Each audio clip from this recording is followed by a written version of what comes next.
ഈശോമിശിഹായിൽ എൻ്റെ പ്രിയ സഹോദരി സഹോദരന്മാരെ, മനുഷ്യവർഗത്തിൻ്റെ ആദ്യ മാതാപിതാക്കളായിരുന്ന ആദാമിനെയും ഹവ്വായെയും കുറിച്ചാണ് നമ്മൾ ഇന്ന് ചിന്തിക്കുക.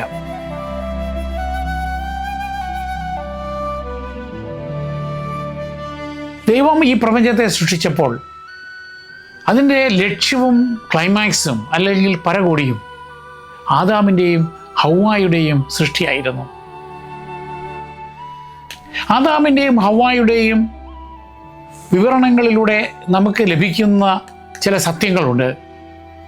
മനുഷ്യവംശത്തിൻ്റെ ഉത്ഭവം, മനുഷ്യവർഗത്തിൻ്റെ അന്തസ്സ്, അവർക്കുണ്ടായ വീഴ്ച, അവരെ പാപത്തിൽ നിന്നും ഉണ്ടാകുന്ന വീണ്ടെടുപ്പ്. ആദാമും ഹവ്വായും മറ്റെല്ലാ സൃഷ്ടികളിൽ നിന്ന് വ്യത്യസ്തരായിരുന്നു. അവർക്ക് മനുഷ്യരായ മാതാപിതാക്കളില്ലായിരുന്നു. അവർ ദൈവത്തിൻ്റെ നേരിട്ടുള്ള സൃഷ്ടികളായിരുന്നു.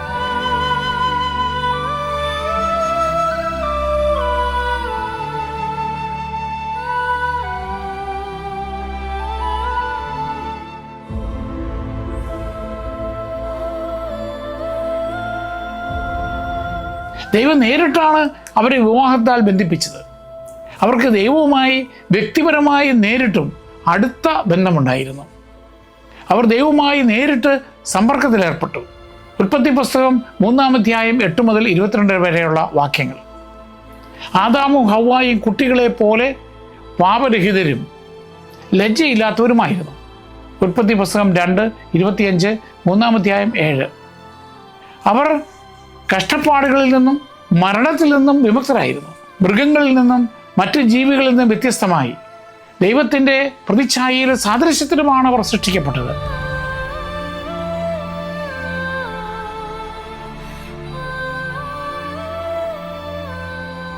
ഉൽപ്പത്തി 1:26-27 വാക്യങ്ങൾ.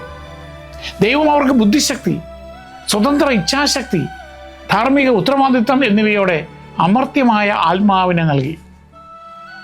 സൃഷ്ടികളുടെ മേൽ അവർക്ക് ആധിപത്യം നൽകിക്കൊണ്ട് അവരെ ഭൂമിയുടെ കാര്യസ്ഥരും എല്ലാ ജീവജാലങ്ങളുടെയും പരിപാലകരുമാക്കി.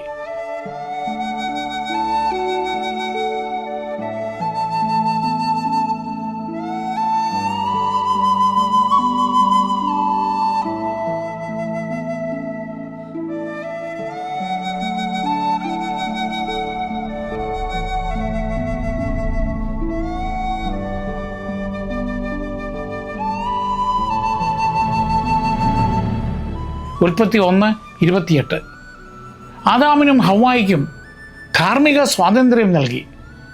അന്ന് സഹജവാസനയാൽ പ്രവർത്തിക്കുന്ന മറ്റ് ജീവജാലങ്ങളിൽ നിന്ന് വ്യത്യസ്തമായി ബോധപൂർവം അനുസരണക്കേടോ തിരഞ്ഞെടുക്കുവാൻ അവരെ അനുവദിച്ചു. ദൈവം ആദ്യ മനുഷ്യനെ പൂഴി കൊണ്ട് രൂപപ്പെടുത്തുകയായിരുന്നു. ഉൽപ്പത്തി 2-ാം അധ്യായം 7-ാം വാക്യം. അതിനുശേഷം ദൈവം അവൻ്റെ നാസാരന്ധ്രങ്ങളിലേക്ക് ജീവശ്വാസം ഊതി. ഉൽപ്പത്തി 2:7. ഇത് അവന് ലഭിച്ച അമർത്യമായ ആത്മാവിനെ സൂചിപ്പിക്കുകയാണ്. അവൻ അവരെ പുരുഷനും സ്ത്രീയുമായി സൃഷ്ടിച്ചു. ഉൽപ്പത്തി 1:27. ദൈവം ആദാമിൻ്റെ പാർശ്വത്തിൽ നിന്ന് വാരിയലെടുത്ത് ഹവ്വായെ സൃഷ്ടിച്ചു. ഉൽപ്പത്തി 2:21-22. അത് പുരുഷൻ്റെയും സ്ത്രീയുടെയും സമത്വവും പരസ്പര പൂരകതയും എടുത്തു കാണിക്കുന്നു.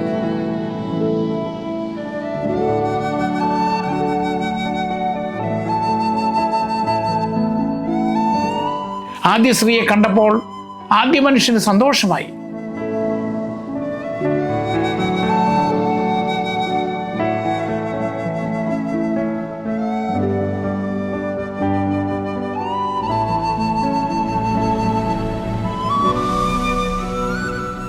അവൻ പറഞ്ഞു, ഒടുവിൽ ഇതാ എൻ്റെ അസ്ഥിയിൽ നിന്നുള്ള അസ്ഥിയും മാംസത്തിൽ നിന്നുള്ള മാംസവും. ഉൽപ്പത്തി 2:23. ദൈവം ആദാമിനെയും ഹവ്വായെയും അനുഗ്രഹിക്കുകയും അവർക്ക് ആധിപത്യം നൽകുകയും ചെയ്തു. ഉൽപ്പത്തി പുസ്തകം 1:28 ഇപ്രകാരം വായിക്കുന്നു: ദൈവം അവരോട് നിർദ്ദേശിച്ചു, സന്താനപുഷ്ടിയുള്ളവരായി പെരുകുവിൻ, ഭൂമിയിൽ നിറഞ്ഞ് അതിനെ കീഴടക്കുവിൻ. ഉൽപ്പത്തി പുസ്തകം 2-ാം അധ്യായം 16-17 വാക്യങ്ങളിൽ ദൈവം വ്യക്തമായൊരു കൽപ്പന നൽകി. തോട്ടത്തിലെ എല്ലാ വൃക്ഷങ്ങളുടെയും ഫലം ഭക്ഷിച്ചുകൊള്ളുക, എന്നാൽ നന്മതിന്മകളെക്കുറിച്ചുള്ള അറിവിൻ്റെ വൃക്ഷത്തിലെ ഫലം നിങ്ങൾ തിന്നരുത്. തിന്നുന്ന ദിവസം നീ മരിക്കും. ഈ കൽപ്പന അവരുടെ വിശ്വാസത്തിൻ്റെയും അനുസരണത്തിൻ്റെയും ഒരു പരീക്ഷണമായിരുന്നു. ദൈവം അവരോട് സ്നേഹപൂർവമായ അനുസരണം ആവശ്യപ്പെട്ടു.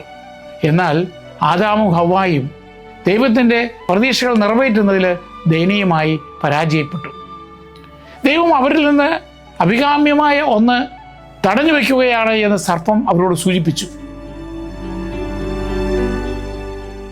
അതുകൊണ്ട് അവരുടെ പാപം ആകർഷണമായൊരു ഫലം തിന്നാനുള്ള പ്രലോഭനമല്ല, മറിച്ച് ദൈവത്തെ പോലെയാകാനുള്ള പ്രേരണയായിരുന്നു. വിലപ്പെട്ട ഫലം തിന്നുന്നത് വഴിയായി ദൈവം പറഞ്ഞതുപോലെ മരണത്തിലേക്ക് നയിക്കുകയില്ലെന്നും മറിച്ച് നന്മതിന്മകളെ അറിയുന്ന ദൈവത്തെ പോലെ ആകുമെന്നും സർപ്പം ഹവ്വായോട് പറഞ്ഞു. ഉൽപ്പത്തി പുസ്തകം 3-ാം അധ്യായം 4-5 വാക്യങ്ങൾ. പ്രലോഭനത്തിന് വഴങ്ങിയ ആദ്യ മാതാപിതാക്കൾ അവരുടെ സ്വാതന്ത്ര്യം ദുരുപയോഗിച്ചു.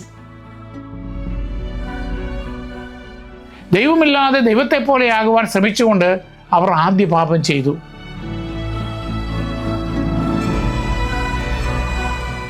ഈ പ്രവൃത്തിയുടെ ഫലമായി അവർ സൃഷ്ടാവുമായുള്ള ബന്ധം വിച്ഛേദിച്ചു.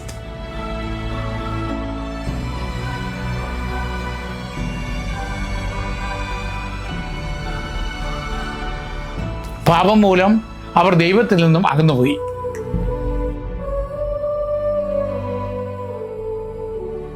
ആ നിമിഷം പാപം ലോകത്തിൽ പ്രവേശിച്ചു. ആ പാപത്തെ തുടർന്ന് ആദാമിൻ്റെയും ഹവ്വായുടെയും കാഴ്ചപ്പാട് മാറി. അവരുടെ നഗ്നതയിൽ അവർക്ക് ലജ്ജ തോന്നി. ഉൽപ്പത്തി പുസ്തകം 3-ാം അധ്യായം 7-ാം വാക്യം. ദൈവം അവരെ സൗമ്യമായി നേരിട്ടപ്പോൾ അവർ പാപം ഏറ്റുപറയുന്നതിന് പകരം ആദം ഹവ്വായെ കുറ്റപ്പെടുത്തി, ഹവ്വ സർപ്പത്തെയും കുറ്റപ്പെടുത്തി. ഉൽപ്പത്തി പുസ്തകം 3-ാം അധ്യായം 12-13 വാക്യങ്ങൾ. പാപം ഇതിനകം തന്നെ മനുഷ്യബന്ധങ്ങളെയും ഉത്തരവാദിത്വത്തെയും എങ്ങനെ മാറ്റിമറിച്ചുവെന്ന് ഇത് കാണിക്കുന്നു. ഇനി സർപ്പത്തെക്കുറിച്ച് ചിന്തിക്കാം. ഉൽപ്പത്തി പുസ്തകം 3-ാം അധ്യായത്തിൽ സർപ്പത്തെ ഏറ്റവും കൗശലക്കാരനായി പരിചയപ്പെടുത്തുകയാണ്. അവൻ ഹവ്വായെ തന്ത്രപരമായ നുണകൾ കൊണ്ട് കുടുക്കിലാക്കുകയായിരുന്നു.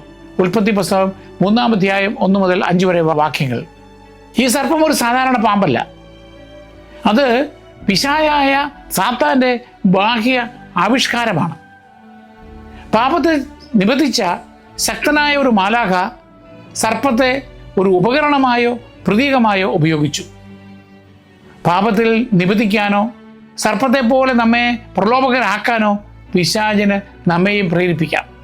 ജ്ഞാനത്തിൻ്റെ പുസ്തകം 2-ാം അധ്യായം 24-ാമത്തെ വാക്യത്തിൽ നാം വായിക്കുന്നു, പിശാചിൻ്റെ അസൂയ നിമിത്തം മരണം ലോകത്തിൽ പ്രവേശിച്ചു. സാത്താൻ യഥാർത്ഥത്തിൽ ദൈവം സൃഷ്ടിച്ച ഒരു നല്ല ദൂതനായിരുന്നു. എന്നാൽ അവൻ മറ്റു ദൂതന്മാരോടൊപ്പം അഹങ്കാരത്തോടെ ദൈവത്തിനെതിരെ മത്സരിച്ചു. വീണുപോയ ഈ ദൂതന്മാരെ സ്വർഗത്തിൽ നിന്ന് പുറത്താക്കി. വെളിപാട് പുസ്തകം 12-ാം അധ്യായം 7 മുതൽ 9 വരെയുള്ള വാക്യങ്ങൾ. പിന്നീട് പാപം ചെയ്ത ശേഷം ആദ്യ മാതാപിതാക്കളെ ഏദൻ തോട്ടത്തിൽ നിന്ന് ദൈവം പുറത്താക്കി. ദൈവത്തെ ദ്രോഹിക്കാൻ കഴിയാത്ത സാത്താൻ ദൈവത്തിൻ്റെ പ്രിയപ്പെട്ട സൃഷ്ടികളെ ആക്രമിച്ച് അവർ പാപം ചെയ്യുകയും ആത്മീയമായി മരിക്കുകയും ചെയ്യുന്നതിനായി അവരോട് കള്ളം പറഞ്ഞു. ഉൽപ്പത്തി പുസ്തകം ഈ വഞ്ചനയെ ഒരു സർപ്പത്തിലൂടെ ചിത്രീകരിക്കുകയാണ്. സംസാരിക്കുന്ന ഒരു പാമ്പിനെ അക്ഷരാർത്ഥത്തിൽ കണക്കാക്കണമെന്ന് ആധുനിക കത്തോലിക്ക വ്യാഖ്യാനം ആവശ്യപ്പെടുന്നില്ല. ആദിമാതാപിതാക്കളുടെ വീഴ്ചയെക്കുറിച്ചുള്ള വിവരണം പ്രതീകാത്മക ഭാഷയിൽ എടുക്കാവുന്നതാണ്. പിശാചിൽ നിന്നുള്ള ഒരു യഥാർത്ഥ പ്രലോഭനം സംഭവിച്ചുവെന്നും നമ്മുടെ ആദ്യ മാതാപിതാക്കൾ വീണുപോയെന്നുമാണ് സാരാംശമായി നാം ഉൾക്കൊള്ളേണ്ടത്. ന്യായവിധിയുടെ ഭാഗമായി സർപ്പം അതിൻ്റെ ഉദരത്തിൽ ഇഴയാൻ ശപിക്കപ്പെട്ടിരുന്നു. ഉൽപ്പത്തി പുസ്തകം 3:14. മാത്രമല്ല, സർപ്പത്തിനും സ്ത്രീക്കും ഇടയിലും അവൻ്റെ സന്തതികൾക്കും അവളുടെ സന്തതികൾക്കും ഇടയിലും ശാശ്വതമായ ശത്രുത ഉണ്ടാകുമെന്ന് ദൈവം പ്രഖ്യാപിച്ചു. ഉൽപ്പത്തിയുടെ 3:15. ആദാമിൻ്റെയും ഹവ്വായുടെയും പതനത്തിന് ശേഷം നമ്മുടെ ആദ്യ മാതാപിതാക്കൾക്ക് യഥാർത്ഥ വിശുദ്ധിയുടെ കൃപ നഷ്ടപ്പെട്ടു. അപ്പോൾ ഇരുവരുടെയും കണ്ണുകൾ തുറന്നു, തങ്ങൾ നഗ്നരാണെന്ന് അവർ അറിഞ്ഞു. ഉൽപ്പത്തിയുടെ പുസ്തകം 3-ാം അധ്യായം 7-ാം വാക്യം. അതുവരെ നിഷ്കളങ്കരായിരുന്നവർ അതോടെ ലജ്ജിക്കുകയും കാമത്തിന് വിധേയരാവുകയും ചെയ്തു. അവർ അത്തിയിലകൾ തുന്നിച്ചേർത്ത് അവരുടെ നഗ്നത മറച്ചു. പുതിയ ആത്മബോധത്തെയും അന്യവൽക്കരണത്തെയും ഇത് സൂചിപ്പിക്കുന്നു. ദൈവം അടുത്തു വന്ന് അവരെ ശ്രവിച്ചപ്പോൾ അവർ കുറ്റമേറ്റു പറയുന്നതിന് പകരം അവർ ഭയന്ന് ഒളിച്ചു. ഉൽപ്പത്തി പുസ്തകം 3-ാം അധ്യായം 8 മുതൽ 10 വരെയുള്ള വാക്യങ്ങൾ ദൈവവുമായുള്ള അവരുടെ സൗഹൃദം എങ്ങനെ നഷ്ടമായെന്ന് ഇത് വ്യക്തമാക്കുന്നു. ദൈവവുമായുള്ള അടുപ്പം നഷ്ടപ്പെടുകയും കുറ്റബോധം അകൽച്ചയും ഉണ്ടാവുകയും ചെയ്തു. ആദാമിനോട് ഭൂമി മുള്ളുകൾ മുളപ്പിക്കുമെന്നും അവൻ്റെ ജോലികൾ കഠിനാധ്വാനമായിരിക്കുമെന്നും ദൈവം പറഞ്ഞു. ഉൽപ്പത്തി പുസ്തകം 3-ാം അധ്യായം 17 മുതൽ 19 വരെയുള്ള വാക്യങ്ങൾ. ഹവ്വായാകട്ടെ വേദനയോടെ കുട്ടികളെ പ്രസവിക്കേണ്ടി വരും. ഉൽപ്പത്തി 3:16. ദൈവവുമായുള്ള ബന്ധം നഷ്ടപ്പെട്ടതിൻ്റെ അടയാളമായി അവരെ ഏദോൻ തോട്ടത്തിൽ നിന്ന് പുറത്താക്കി. ഉൽപ്പത്തി പുസ്തകം 3-ാം അധ്യായം 23-24 വാക്യങ്ങൾ. ആത്മീയമായ മരണം അനുസരണക്കേടിൻ്റെ ആ ദിവസം തന്നെ സംഭവിച്ചു. പിന്നീട് ശാരീരിക മരണം ആദാമിനുണ്ടായി. ഉൽപ്പത്തി പുസ്തകം 5-ാം അധ്യായം 5-ാമത്തെ വാക്യം. വീഴ്ചയുടെ അനന്തരഫലങ്ങൾ ആദാമിലും ഹവ്വായിലും മാത്രമായി ഒതുങ്ങി നിന്നില്ല, മറിച്ച് അവരുടെ എല്ലാ സന്താന പരമ്പരകളെയും ബാധിച്ചു. ആദ്യ മനുഷ്യൻ എന്ന നിലയിൽ ആദാം മനുഷ്യവംശത്തിൻ്റെ പ്രതിനിധിയായിരുന്നു. റോമാക്കാർക്ക് എഴുതിയ ലേഖനം 5-ാം അധ്യായം 12-ാമത്തെ വാക്യത്തിൽ പൗലോസ്ലീഹ പറയുന്നു, ഒരു മനുഷ്യൻ മൂലം പാപം മൂലം മരണവും ലോകത്തിൽ പ്രവേശിച്ചു. വീണ്ടും 5-ാം അധ്യായം 19-ാമത്തെ വാക്യത്തിൽ പറയുന്നു, ഒരു മനുഷ്യൻ്റെ അനുസരണക്കേടിനാൽ അനേകർ പാപികളായി തീർന്നു. ആദാമിൻ്റെ പാപത്തിൻ്റെ വ്യക്തിപരമായ കുറ്റം നമുക്ക് ബാധകമല്ല. എന്നാൽ ആദം നമുക്ക് വേണ്ടി നഷ്ടപ്പെടുത്തിയ വിശുദ്ധിയുടെ കൃപയില്ലാതെയാണ് നാം ജനിക്കുന്നത്. അതിനാൽ നമ്മൾ തിന്മയിലേക്ക് ചാഞ്ഞിരിക്കുന്നു. അതുകൊണ്ടാണ് ജന്മപാപത്തിൽ നിന്ന് വിമുക്തമാക്കുവാൻ കത്തോലിക്ക സഭ ശിശുക്കളെയും സ്നാനപ്പെടുത്തുന്നത്. ദൈവം ആദാമിനെയും ഹവ്വായെയും അവരുടെ വീഴ്ചയുടെ അടയാളമായി പച്ചിലകൾക്ക് പകരം തോലുകൾ കൊണ്ട് നഗ്നത മറച്ചു. ഉൽപ്പത്തി പുസ്തകം 3-ാമത്തെ അധ്യായം 21-ാമത്തെ വാക്യം. സർപ്പത്തെ ശിക്ഷിക്കുമ്പോൾ ദൈവം മനുഷ്യരാശിക്ക് ഒരു പ്രതീക്ഷയുടെ വാഗ്ദാനം നൽകി. നീയും സ്ത്രീയും തമ്മിലും നിന്റെ സന്തതിയും അവളുടെ സന്തതിയും തമ്മിലും ഞാൻ ശത്രുത ഉളവാക്കും. അവൻ നിന്റെ തലയിൽ തകർക്കും, നീ അവൻ്റെ കുതികാലിൽ പരിക്കേൽപ്പിക്കും. ഉൽപ്പത്തി 3:15. ഈ വാക്യം ഫ്രോട്ടോ ഇവഞ്ചേലിയം അഥവാ മനുഷ്യകുലത്തിൻ്റെ വീണ്ടെടുപ്പിൻ്റെ പ്രഥമ സുവിശേഷമായി അറിയപ്പെടുന്നു. ആദാമിൻ്റെ അനുസരണക്കേടിന് പ്രായശ്ചിത്തം ചെയ്യുന്ന പുതിയ ആദാമായ ക്രിസ്തുവിനെ ഇവിടെ ദൈവം വാഗ്ദാനം ചെയ്യുന്നു. സ്ത്രീ എന്നത് ആദ്യം ഹവ്വായെ പരാമർശിക്കുന്നെങ്കിലും അത് നടപ്പിലാകുന്നത് രക്ഷകനായ ഈശോ മിശിഹായുടെ അമ്മയായ മറിയത്തിലാണ്. അങ്ങനെ മനുഷ്യവർഗം പാപത്തിൻ്റെ കയ്പേറിയ ഫലങ്ങളും രക്ഷയ്ക്കുള്ള പ്രത്യാശയുടെ കിരണവും അനുഭവിക്കുവാൻ തുടങ്ങി. ആദാമിനെയും ഹവ്വായെയും യഥാർത്ഥ വ്യക്തികളായും മുഴുവൻ മനുഷ്യവംശത്തിൻ്റെയും മാതാപിതാക്കളായും കാണുന്നു. ചിലർ ചോദിക്കാറുണ്ട്, ആദാമിൽ നിന്നും ഹവ്വായിൽ നിന്നും മനുഷ്യവംശം എങ്ങനെ വികസിച്ചു? ആദാമിനും ഹവ്വായ്ക്കും നിരവധി കുട്ടികളുണ്ടായിരുന്നു, പ്രത്യേകിച്ച് കായേനും ആബേലും പിന്നീട് സെത്തും. ഉൽപ്പത്തി 4:25. ഉൽപ്പത്തിയുടെ പുസ്തകം 5-ാം അധ്യായം 3-4 വാക്യങ്ങളിൽ പറയുന്നത് അദ്ദേഹത്തിന് മറ്റു പുത്രന്മാരും പുത്രിമാരും ഉണ്ടായിരുന്നു എന്നുമാണ്. സുദീർഘമായ ഈ കാലഘട്ടത്തിൽ സഹോദരങ്ങളുടെ ഒരു വലിയ തലമുറ ആദാമിൽ നിന്നും ഹവ്വായിൽ നിന്നും ജനിച്ചിട്ടുണ്ടാവും. മനുഷ്യവംശത്തെ ജനിപ്പിക്കുന്നതിന് ആദ്യ തലമുറകൾ പരസ്പരം വിവാഹം കഴിക്കേണ്ടി വരുമായിരുന്നു. ആദ്യകാല യുഗത്തിൽ അത്തരം അടുത്ത ബന്ധങ്ങളുടെ വിവാഹങ്ങൾ ആവശ്യമായിരുന്നു. തലമുറകൾ തുടരുന്നതിനനുസരിച്ച് വ്യത്യസ്തമായ കുടുംബ പാരമ്പര്യങ്ങൾ, ശിഖരങ്ങൾ നിലനിൽക്കുന്നതുവരെ കൂടുതൽ അകന്ന ബന്ധുക്കൾ, കസിൻസ് തുടങ്ങിയവർ തമ്മിൽ വിവാഹം നടന്നു. പിന്നീട് മതത്തിൻ്റെ വിലക്കുകളാൽ അത് അപലപിക്കപ്പെട്ടു. മോശയുടെ കാലമായപ്പോഴേക്കും ദൈവത്തിൻ്റെ നിയമം അടുത്ത ബന്ധുക്കൾ തമ്മിലുള്ള വിവാഹത്തെ വ്യക്തമായും നിരോധിച്ചു. ലേവ്യരുടെ പുസ്തകം 18-ാം അധ്യായം 6 മുതൽ 18 വരെയുള്ള വാക്യങ്ങൾ. ആദാം യേശു ക്രിസ്തുവിൻ്റെയും ഹവ്വ കന്യകാമറിയത്തിൻ്റെയും പ്രതിരൂപങ്ങളായി മനസ്സിലാക്കപ്പെടുന്നു. യേശുവിനെ പലപ്പോഴും പുതിയ ആദാം അല്ലെങ്കിൽ അവസാനത്തെ ആദാം എന്ന് വിളിക്കുന്നുണ്ട്. ആദാം വരുത്തിയ നാശനഷ്ടങ്ങൾ പുതിയ ആദാമായ ക്രിസ്തു ഇല്ലാതാക്കുന്നു. മറിയത്തിൻ്റെ അനുസരണവും വിശ്വാസവും അവളെ പുതിയ ഹവ്വായാക്കുന്നു. ആദാമിൻ്റെയും ഹവ്വായുടെയും കഥ ജൂതമതം, ക്രിസ്തുമതം, ഇസ്ലാം എന്നിവയിൽ പൊതുവായുണ്ട്. എന്നാൽ ജൂതമതത്തിലും ഇസ്ലാമിലും ആദിമപാപം എന്ന ആശയമേ ഇല്ല. ഓരോ വ്യക്തിയും ശുദ്ധമായ ആത്മാവും സ്വതന്ത്രമായ ഇച്ഛാശക്തിയും ഉള്ളവരാണെന്ന് ജൂതമതം പഠിപ്പിക്കുന്നുണ്ട്. ഒരു വ്യക്തിക്ക് നന്മയും തിന്മയും ചെയ്യുവാനുള്ള പ്രവണതയുണ്ട്. കൂടാതെ ഓരോ വ്യക്തിയും സ്വന്തം തിരഞ്ഞെടുപ്പുകൾക്ക് ഉത്തരവാദിയാണ്. ദൈവത്തിൻ്റെ കൽപ്പന പിന്തുടരുകയോ പ്രലോഭനത്തിന് വഴങ്ങുകയോ ചെയ്യുന്നതിന് ഓരോ വ്യക്തിക്കുമുള്ള സ്വാതന്ത്ര്യത്തിൻ്റെ പ്രോട്ടോടൈപ്പായി ഏദൻ വിവരണത്തെ യഹൂദമതം കാണുന്നു. പരാജയപ്പെടുമ്പോൾ നാം പ്രായശ്ചിത്തം ചെയ്യണം. ജൂതമതം അനുസരിച്ച് നമുക്ക് പ്രായശ്ചിത്തം ചെയ്യുവാൻ ഒരു മധ്യസ്ഥനോ രക്ഷകനോ ആവശ്യമില്ല. ആത്മാർത്ഥമായ മനസാന്തരവും നീതിനിഷ്ഠവുമായ ജീവിതവുമാണ് ജൂതമതം അനുശാസിക്കുന്നത്. ആദാമുമായിട്ടുള്ള ദൈവിക ഉടമ്പടി കത്തോലിക്ക ദൈവശാസ്ത്രം ആദാമുമായുള്ള ദൈവത്തിൻ്റെ ഇടപെടലുകളിൽ വ്യക്തമായ ഉടമ്പടി ഉണ്ടെന്ന് അവതരിപ്പിക്കുന്നുണ്ട്. ദൈവവുമായും മറ്റുള്ളവരുമായും എല്ലാ സൃഷ്ടികളുമായും യോജിപ്പിൽ ജീവിക്കുവാൻ മനുഷ്യരാശിയോടുള്ള ദൈവാഹ്വാനത്തിൻ്റെ ഉടമ്പടിയായി സൃഷ്ടിയുടെ വിവരണത്തെ സഭ കാണുന്നുണ്ട്. ആദാമിൻ്റെ പാപത്തിന് ശേഷം ഉടനടി വീണ്ടെടുപ്പിന് വാഗ്ദാനം ചെയ്ത് പ്രോട്ടോ എവഞ്ചേലിയം എന്നറിയപ്പെടുന്ന ഉടമ്പടി ദൈവം ഉണ്ടാക്കുന്നു. പാപത്തിന്മേലും മരണത്തിന്മേലും ക്രിസ്തു വിജയം വരിക്കുന്ന പ്രവാചകനായി ഈ ദൈവിക ഉടമ്പടിയിൽ കാണുന്നുണ്ട്. ആദാമിൻ്റെയും ഹവ്വായുടെയും ജീവിതത്തിൽ നിന്ന് നമുക്ക് എന്ത് പഠിക്കാനുണ്ട്? ഒന്ന്, ദൈവം ഈ പ്രപഞ്ചത്തെ സൃഷ്ടിച്ചത് മനുഷ്യകുലത്തിന് വേണ്ടിയാണെന്ന് ആദാമും ഹവ്വായുടെയും ജീവിതകഥ നമ്മെ ഓർമ്മിപ്പിക്കുന്നു. ദൈവവുമായുള്ള സൗഹൃദത്തിൽ ജീവിക്കുവാനും സഹജീവികളെ സ്നേഹിച്ച് പരിപാലിക്കുവാനും നാം കടപ്പെട്ടിരിക്കുന്നു.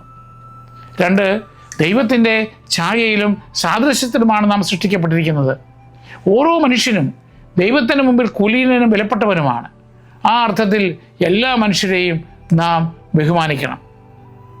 മൂന്ന്, ദൈവം സ്ഥാപിച്ച് വിശുദ്ധീകരിച്ച വിവാഹം ഒരു ദൈവിക പദ്ധതിയാണ്. ദമ്പതികളുടെയും കുടുംബത്തിൻ്റെയും ഐക്യം നിലനിർത്തുവാൻ നാം ശ്രദ്ധിക്കണം. നാല്, ആദാമിൻ്റെയും ഹവ്വായുടെയും പതനം പഠിപ്പിക്കുന്നത് എല്ലാ പാപങ്ങളും ഉത്ഭവിക്കുന്നത് ദൈവത്തോടുള്ള അവിശ്വസ്തതയിൽ നിന്നാണ്. ആദാമിനെയും ഹവ്വായെയും പോലെ നമ്മുടെ പാപങ്ങളുടെ മൂലകാരണം അഹങ്കാരമാണ്. സ്വന്തം ഇച്ഛാശക്തിക്ക് അതീതമായി ദൈവത്തിന് നാം മുൻഗണന നൽകണം. പിശാചിൻ്റെ നുണകൾക്കെതിരെ ജാഗ്രത പാലിക്കുവാൻ അവരുടെ കഥ നമുക്ക് മുന്നറിയിപ്പ് നൽകുന്നു. അഞ്ച്, പാപഫലമായി അകൽച്ച, ലജ്ജ, മരണം എന്നിവ ഉണ്ടാകുന്നു. ആദാമും ഹവ്വായും ദൈവത്തിൽ നിന്ന് ഒളിച്ചോടുകയും ലജ്ജ അനുഭവിക്കുകയും പറുദീസയിൽ നിന്ന് പുറത്താക്കപ്പെടുകയും ചെയ്യുന്നത് പാപം ആത്മാവിൽ വരുത്തുന്ന വിനാശത്തിൻ്റെ ചിത്രമാണ്. അത് നമ്മെ ദൈവത്തിൽ നിന്നും സ്വർഗത്തിൽ നിന്നും മറ്റുള്ളവരിൽ നിന്നും അകറ്റിക്കളയുന്നു. ആറാമത്, ആദാം ഹവ്വായെ കുറ്റപ്പെടുത്തുന്നതിൽ നിന്നും ഹവ്വ സർപ്പത്തെ കുറ്റപ്പെടുത്തുന്നതിൽ നിന്നും വ്യത്യസ്തമായി നാം നമ്മുടെ പാപങ്ങളുടെ ഉത്തരവാദിത്വം സ്വയം ഏറ്റെടുക്കണം. ന്യായീകരിക്കുന്നതിന് പകരം നാം പാപത്തെ ഏറ്റുപറയുകയും അനുദപിക്കുകയും വേണം. ആദാമിൻ്റെയും ഹവ്വായുടെയും പരാജയം പശ്ചാത്താപത്തിൻ്റെ അഭാവമായിരുന്നു. ഏഴാമത്, നന്മയ്ക്കും തിന്മയ്ക്കും ഇടയിലുള്ള ഒരു തിരഞ്ഞെടുപ്പാണ് നമ്മുടെ ആത്മീയ ജീവിതം. അതിൽ നാം ജാഗ്രത പാലിക്കണം. തിന്മയെ വെറുക്കുവാനും നന്മയെ തിരഞ്ഞെടുക്കുവാനും നമുക്ക് സാധിക്കണം. എട്ടാമതായി, ദൈവത്തിൻ്റെ പദ്ധതിയിലും കരുണയിലും വിശ്വസിക്കുക. ദൈവം ആദാമിനോട് ഹവ്വായോട് കരുണ കാണിച്ചു. ദൈവം അവരെ വസ്ത്രം ധരിപ്പിക്കുകയും രക്ഷകനെ വാഗ്ദാനം ചെയ്യുകയും ചെയ്തു. നാം പരാജയപ്പെടുമ്പോഴും ദൈവത്തിൻ്റെ സ്നേഹം നിലനിൽക്കുന്നുണ്ട്. സഭയിലെ അനുരഞ്ജന കൂദാശ ദൈവത്തിലേക്കുള്ള നമ്മുടെ വ്യക്തിപരമായ തിരിച്ചുവരവിനെ സഹായിക്കുന്നുണ്ട്. ഒൻപതാമത്, ദൈവഹിതത്തോടുള്ള അനുസരണത്തിൻ്റെ പ്രാധാന്യം ആദാമും ഹവ്വായും നമ്മെ പഠിപ്പിക്കുന്നു. ഈശോ പറഞ്ഞു, എൻ്റെ ഇഷ്ടമല്ല അങ്ങയുടെ ഇഷ്ടം നിറവേറട്ടെ. അതുപോലെ ദൈവ ഇഷ്ടത്തിന് വഴങ്ങിയ പുതിയ ആദാമായ ക്രിസ്തു നിത്യജീവിതത്തിലേക്കുള്ള മാർഗം നമ്മളെ കാണിച്ചു തന്നു. മറിയത്തിൻ്റെ അനുസരണ ദൈവത്തോടുള്ള ഓരോ വിശ്വാസിയുടെയും പ്രതികരണത്തിന് മാതൃകയാണ്. നമുക്കൊരു പ്രാർത്ഥനയോടെ അവസാനിപ്പിക്കാം. സ്വർഗസ്ഥനായ പിതാവേ, അങ്ങ് ആദാമിനെയും ഹവ്വായെയും അങ്ങയുടെ സാദൃശ്യത്തിൽ സൃഷ്ടിച്ചു. അവരെ അങ്ങയുടെ മക്കളായി സ്നേഹിച്ചു. അവർ പാപത്തിൽ വീണുപോയെങ്കിലും അങ്ങയുടെ കാരുണ്യത്താൽ രക്ഷകനെ വാഗ്ദാനം ചെയ്യുകയും പുതിയ ആദാമായ യേശുക്രിസ്തുവിലും പുതിയ ഹവ്വായായ മറിയത്തിലും ഞങ്ങൾക്ക് പുതുജീവൻ നൽകുകയും ചെയ്തു.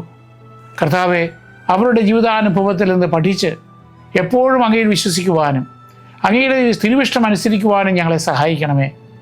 ഞങ്ങളുടെ പ്രലോഭനത്തെ നേരിടുമ്പോൾ മരുഭൂമിയിൽ യേശുവിനെ നയിച്ച അതേ പരിശുദ്ധാത്മാവിനാൽ ഞങ്ങളെ ശക്തിപ്പെടുത്തണമേ. ഞങ്ങൾ വീഴുമ്പോൾ അനുതാപത്തിൻ്റെ കൃപയും ക്രൂശിൽ ക്രിസ്തു നേടിയെടുത്ത നിൻ്റെ ക്ഷമയുടെ പ്രത്യാശയും ഞങ്ങൾക്ക് നൽകണമേ. പിതാവേ, ദുഷ്ടൻ്റെ വഞ്ചനയിൽ നിന്നും ഞങ്ങളെ സംരക്ഷിക്കണമേ. നിത്യം പിതാവും പുത്രനും പരിശുദ്ധാത്മാവുമായ സർവേശ്വര. ആമേൻ.